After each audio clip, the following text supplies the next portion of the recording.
అంటే జగన్మోహన్ రెడ్డికి కానీ వాళ్ళ ఎమ్మెల్యేలకు కానీ వాళ్ళ నాయకులకు కానీ రాజ్యాంగం పూర్తిగా వాళ్ళకి అధికారాన్ని అందించేసిందనే ఆలోచనతోటి ఒక అహంకారంతో ఇప్పుడే చూసారు ఎంత అహంకారంగా ఉన్నారు జనాలందరూ కూడా. ఇక్కడ ఇప్పుడు కారులో వెళ్తున్నట్టు చూసాను ప్రత్యేకంగా నేను.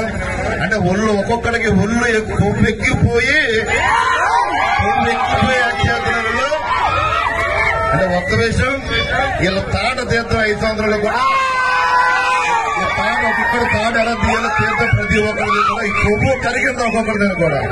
మనం ఏంటంటే గత ప్రభుత్వం చేసిన తప్పులు ఎక్కడా చేయకూడదు. ప్రజలు ఇవాళ మనపై నమ్మకంతో ఇవాళ ఈ కూటమికి అవకాశం కల్పించారు.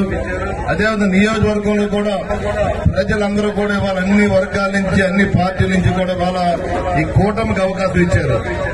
అలాంటి పరిస్థితులు మనం కక్ష సాధింపులకి విధ్వంస రాజకీయాలు మనం చేయొద్దని ఆలోచనతో మనం ఉన్నాం.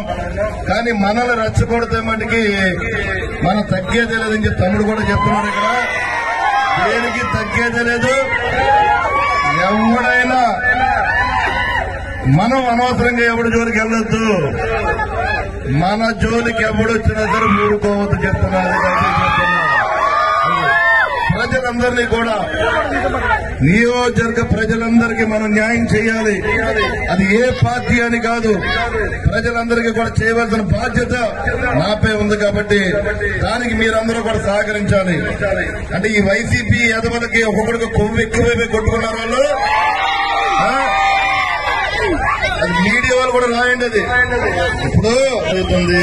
సహకరించాల్సిన అవసరం ఉంది. ఇలా ఎక్కువ యాడ్ చేస్తే వాళ్ళు ఏ రకంగా తగ్గించే విధంగా మనం చేద్దాం.